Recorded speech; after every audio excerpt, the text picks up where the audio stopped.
Okay. Boop, you got me on the edge of the bed. Now I'm over here looking at carpet. Can you slide over a piece? Hey, I ain't got no room over here either. Oh yeah, they say, roses are red, don't leave my balls blue, come with the wool. This right here is Savion Hopkins, a 24-year-old father, model, and rising entertainer whose story took a heartbreaking turn one September morning in 2024. He lost his life while trying to protect his cousin from a violent street clash, a move that showed his loyalty and courage till the very end. But here's where it gets even wilder. The men behind the trigger weren't even after him. They were complete strangers connected to Omaha, caught up in a mess that wasn't even about Savion. When you found out? She was bawling. I was for like weeks. I still think about him and cry. Wow. Because he's such. To understand how this chaos exploded, let's rewind all the way back to June 21st, 2000, when Savion Hopkins was born in Lincoln, Nebraska. From early on, this kid refused to fit into any one label. He wanted everything. Sure, the media loved to tag him as an adult film star, but that label barely scratched the surface of who he really was. You guys will get to know him, you know, as the show airs, but he's not only a beautiful man outside, but like inside too. Like such a big, like he did not miss his parenting time with his daughter. Like his daughter would come on set. I was around him 48 hours. Under the stage name Jay Hefner, he made waves in the adult entertainment world, even taking home a 2023 AVN award for his work in Black Raw V56. That's no small achievement, but Savion's hustle didn't stop there. Not even close. He was modeling for big names like Fashion Nova, Rockstar Original, and Draws Brand Co. Brands that don't just hand out deals for nothing. He had the look, the discipline, and the drive that made people stop and take notice. Every move he made screamed ambition and hard work. Savion knew the game. He'd been charged in connection to a homicide in Lincoln last year, were federally indicted on organized crime charges this week, including murder in aid of racketeering. In today's world, you can't survive off just one hustle. He wasn't about to depend on a single paycheck when he could build many. From modeling to entertainment, he made sure every lane he touched turned into a money move. Then came his music, another side of him that fans didn't see coming. Hopkins dropped tracks and music videos under his name, stepping into the rap scene like he had something to prove. Even though it wasn't his main grind, people recognized his passion. After his passing, fans flooded SoundCloud with love, replaying his songs and proving that his voice had real heart behind it. The half-dozen suspects have long criminal histories. In fact, all of them have appeared in news stories on KMTV in the past few years. Correct. But get this, the biggest twist of all was his education. Hopkins had just finished a degree in dentistry, becoming a certified veneer technician. He was actually working at a dental office with his girlfriend, Madeline Murchison, showing that he was more than fame. He was focused on his future. And as if that wasn't enough, Hopkins even showed up on Zeus Network's dating show 2 Ways with Erica Mena, going by the name Seven. The show was filmed before his death but aired afterward, leaving fans and cast members heartbroken when they saw his face on screen again. 3 teens were hunting for people when they allegedly stole a car last year and headed for enemy gang territory. It's a story you'll only see on 6 News. Brian Mastery takes us inside the courts as the state presents some of the evidence against them. An Omaha police detective spent 3 hours on the witness stand this afternoon here at the Douglas County Courthouse, outlining a case. So when people talk about what went down on September 8th, 2024, it's important to know this wasn't just another number or headline. This was a real man, a father, a son, and a friend caught in something that spun out of control. That night started off totally normal. Around 1:30 a.m., Savion was downtown in Lincoln, Nebraska near 11th and P Streets, celebrating a family birthday. It was supposed to be one of those easygoing nights, laughter, music, and good vibes with people he cared about. But what began as joy quickly twisted into chaos. Of several violent events that took place in June of 2021 over the course of a few days, including murder. The accused, 2 16-year-olds and a 15-year-old.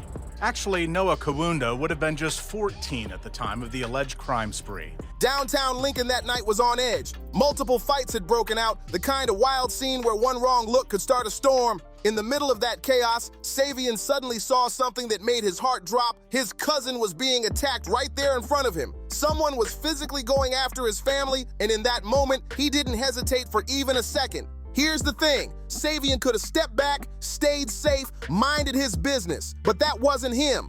Investigators say he was the primary driver as the teens crisscrossed Omaha, looking for apparent getaway vehicles and members of a rival gang, the Crips.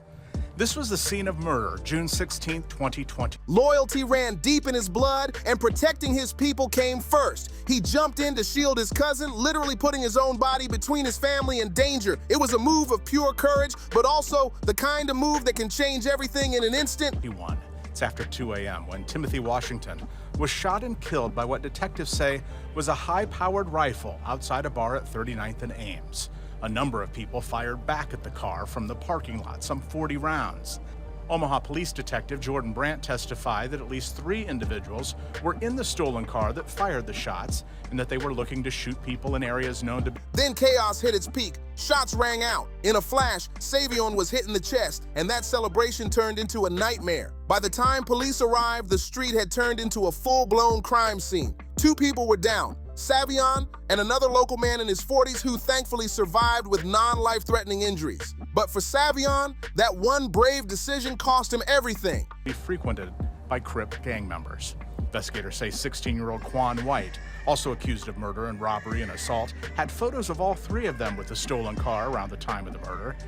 Despite doctors doing everything they could, Savion Hopkins didn't make it. He was pronounced dead at the hospital around 5:37 that morning, and just like that, a bright young life was gone way too soon. What makes it even harder to swallow is that his death wasn't part of some big feud. It was one of 3 separate shootings that same weekend in Lincoln. The city was shaken, but for Savion's family, the pain was personal. Detectives also had a warrant to follow where their phones had been. The 3rd individual arrested for murder, 16-year-old Mariano Flores of Lincoln. The detective testified that the items he wore were spotted in the photos and on several security cameras along the route. And it was unbearable. His close friend, Kira Miller, speaking for his mother, Jenny Brown, tried to find words for something no parent should ever go through. She talked about the unimaginable pain of losing a child, especially one who'd been fighting to keep his family strong while his mom battled a terminal illness. Savion wasn't just her son. He was her support system, her light, her reason to push through the hardest days. Within hours of the news breaking, the family started a GoFundMe campaign called Honor Savion Hopkins, Support His Family. Nobody wins. It's pretty sad. Young victims losing their lives. You know, my brother lost his life. So nobody really wins. I just hope that we get justice is what I pray for. Asha Washington is the big sister to... The goal was to raise $25,000 to cover funeral costs and help his mom and baby daughter during such a difficult time. And the response? Incredible. The campaign blew past its goal in less than 24 hours. Murder victim Tim Washington. She says her brother was a ball of joy, always silly, taken way too soon. He was 37. She can't believe how young the accused killers are. Love your kids, hold your kids, let them know that they're wanted to be around, and there's better ways, you know, move them out of town, whatever you gotta do. People from every corner of Savion's world stepped up. Fans who loved his music and modeling, co-workers who'd shared laughs with him, and even strangers who were just touched by his story. Donations poured in fast, proving how deeply he'd connected with others. To make sure that, you know, they have a successful future and not going out hunting for people instead of hunting for jobs or colleges. In the end, the judge said that there was enough evidence to move to the next phase. But even with all that love, all that money, and all those kind words, nothing could replace what was lost, because the space Savion left behind was far bigger than anyone could ever fill. Savion's death didn't just take one life, it changed many. His baby girl would grow up without her father by her side. His mother would have to face her final days without the son who had been her strength through everything. Go to trial. On your side from the Douglas County Courthouse, Brian Mastry, 6 News. And there will be another stage for the judge before moving forward. The teenage defendants will argue that they should be tried as juveniles and not adults. And Madeline, the woman he built dreams with, was left trying to navigate a life that no longer looked anything like what they'd planned. In one violent instant, everything they were working for just vanished. So when you hear about what happened on September 8, 2024, remember, this wasn't just some crime statistic on the news. This was a chain reaction of heartbreak that started because Savion tried to protect someone he loved. The tragic part, the people who took his life didn't even know him. There was no long-standing beef, no personal grudge, nothing that should have tied him to what went down that night. Hey, Berto, I ain't gonna lie. Lame man, nigga only grab 9 bags. Man, whole niggas. Not really doing that. Not really have no motion. Think I'm really living like that. Investigators later revealed that the suspects were actually from Omaha, not Lincoln, and that instantly raised eyebrows. What were Omaha guys doing at a Lincoln birthday party in the middle of the night? Rumors started flying fast. I think it's time to pop my shit. Yeah, I've been humble long enough. Niggas out here old as fuck, ain't got no motion collecting dust. Might drop 30 in my mouth, white BVS, all cut. All bad bitches in my section, rats gon' make them all sluts. Yeah. Many people believe the shooters had some kind of rival connection to Savion's cousin. If that's true, then Savion was never the target. He was just caught in the middle of somebody else's street drama. Police have been cautious with their statements, saying they're still unsure whether there was any real link between Savion and the suspects. I ain't got no ops, these niggas fans. Fly bitch out here don't like me. I'm too rich, be throwing hands. Drop a like 5 on my feet, ain't swiping shit, it's off the grams. Miri jeans ain't no more true, we pockets still on Buddha, man. Kicking shit on a new level. CO6 trying to break the pedal. Big Q cord and all. They described the trio's presence that night as possibly coincidental, part of the chaos that exploded when multiple fights broke out downtown. But whatever the truth is, one thing's clear. Savion Hopkins lost his life doing what came naturally to him. All my diamonds said they look like Fruity Pebbles. Fresh to death, I need a shelf. I get caught, I'm going federal. Say more money, bring more problems. I buy more guns for my step. Trying to ball for all the guys, ain't get the chance to pop they shit. Niggas grown as fucking broke as. Protecting his family even when it put him in danger. Coincidence or not, the harsh truth is that Savion Hopkins is gone and his family will never get him back. The investigation into his death moved faster than most, and by October 16th, 2024, police had already made 2 major arrests. Both men were from Omaha, and the charges they're facing are about as serious as it gets in the American justice system. Hey, so check it. I had to pay for my own haircut today, right? So if you thought we had a spark, that bitch went out, okay? If you thought we was talking. The first suspect, 23-year-old Kayvon Wright, was identified as the alleged shooter. Authorities hit him with first-degree murder, use of a firearm to commit a felony, and 2 counts of second-degree assault, one of those linked to the other victim who survived that night. If convicted on everything, Wright isn't looking at just a few years, he's looking at spending the rest of his life behind bars. Then there's 30-year-old Gregory Bahati, the man prosecutors say acted as Wright's accomplice. At first, Bahati was only charged with aiding and abetting, basically meaning he helped commit the crime but didn't pull the trigger himself. But prosecutors weren't buying that lighter angle, not for this case. I have a daughter. I have custody of my little sister who's 16. And my mom is terminally ill, so I just gotta take care of my family. Like, what made you take the initiative to have custody of your sister? my mom just started to get too sick. She couldn't work no more. She couldn't do nothing. And by January 9th, 2025, Bahati's charges were upgraded in a huge way. He was now directly charged with first-degree murder, second-degree assault, and firearm use. So why the major shift? Because witnesses reportedly told investigators that Bahati yelled, "Shoot him," right before the gunfire erupted. That one phrase turned everything upside down. It showed that he wasn't just standing by, he was allegedly pushing Wright to pull that trigger. And legally, that makes him just as responsible for Savion's death as the person who fired the weapon. Both Wright and Bahati were denied bond, meaning they've been locked up since their arrests in October, waiting for their day in court. Yeah.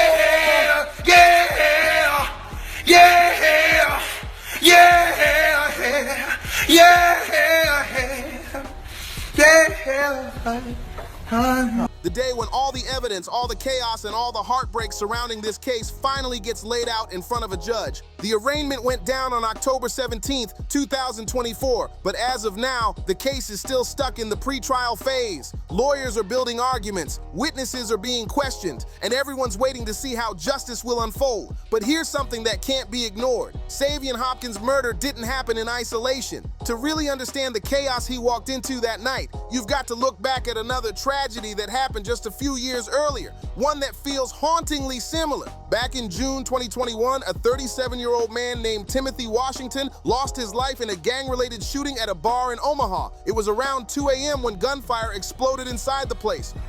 Oh my God. Oh my God. Oh, yeah.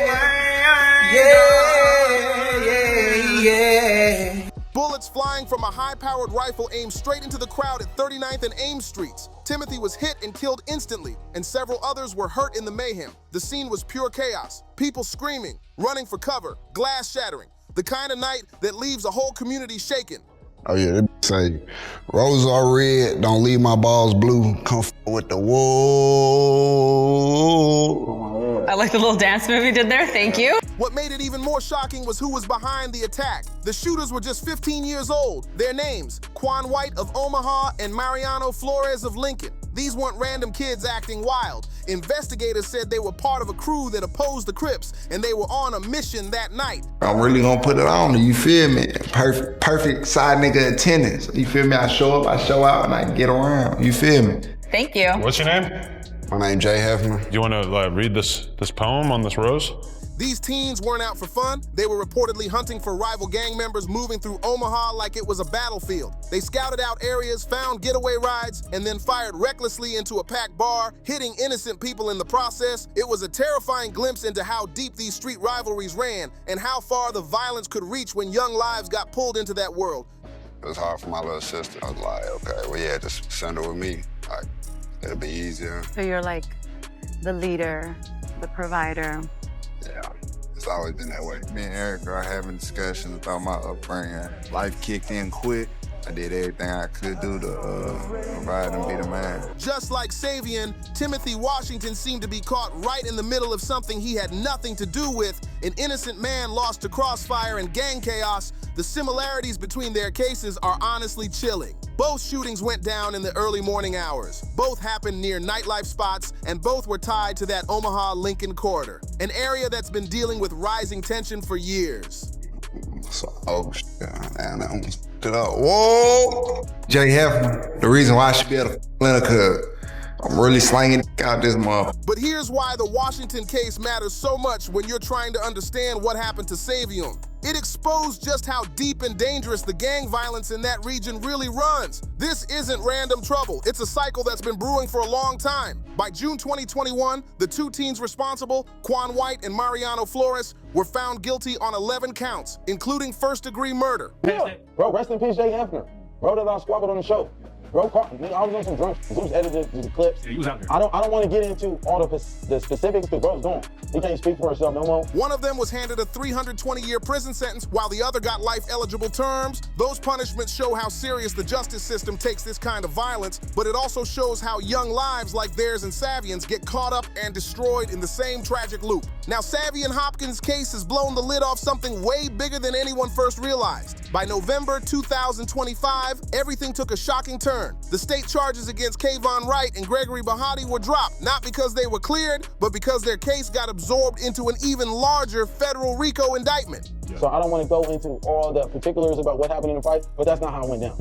Period, point blank, bro. Y'all know how I stand on business. That's not how it went down. They edited the fight. You feel me? Whether you believe it or not, you can say, bro, beat night, whatever. I know. When that indictment was unsealed on November 18th, 2025, it named 13 alleged members of the Omaha Crip Fours gang, accusing them of racketeering, firearms trafficking, and violent crimes in aid of racketeering. This wasn't just a local street beef anymore. This was a full-blown organized crime case. Wright and Bahati were singled out and charged with murder in aid of racketeering for their role in Savion's death, tying them directly to a gang operation that stretched across cities. According to federal investigators, the Crip Fours formed when the 40th Avenue Crips and the 44th Avenue Crips merged forces, creating one larger and more dangerous network. The indictment claimed these members used violence to maintain power and climb the gang hierarchy, keeping their influence through fear and reputation. Prosecutors said Wright and Bahati's actions were part of a larger pattern of violence, with 5 connected shootings between March 2024 and March 2025. Each act was meant to prove loyalty and raise status inside the gang, a deadly system where respect is earned through chaos.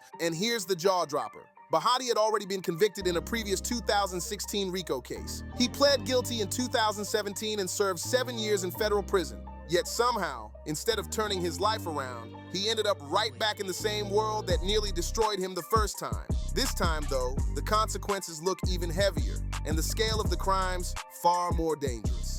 After serving his time, Bahati walked free, but instead of changing his path, he allegedly jumped right back into the same gang life that had already landed him behind bars once before. It's a tragic pattern. one that keeps repeating in the streets, claiming lives of people who aren't even part of the fight. Savion Hopkins' death ended up sparking something much bigger than just an investigation. It opened up tough conversations about gun violence, family protection, and the constant dangers that young black men face in social settings where trouble can break out without warning. His story, paired with Timothy Washington's murder 3 years earlier, became a heartbreaking reminder of how fast a simple night out can turn deadly. These cases show just how unsafe public spaces can become when gang rivalries spill out into the open. You don't have to be involved. You don't have to pick a side. When guns come out, everyone in the area becomes a target, and that's the painful truth that both these tragedies exposed. Gun violence doesn't discriminate. Looking at both incidents side by side paints a disturbing picture of what's been happening in Nebraska's urban centers throughout the 2020s. Both shootings happened in or near bars during the early morning hours. Both involved gang members armed and reckless, and both claimed the lives of innocent people who had nothing to do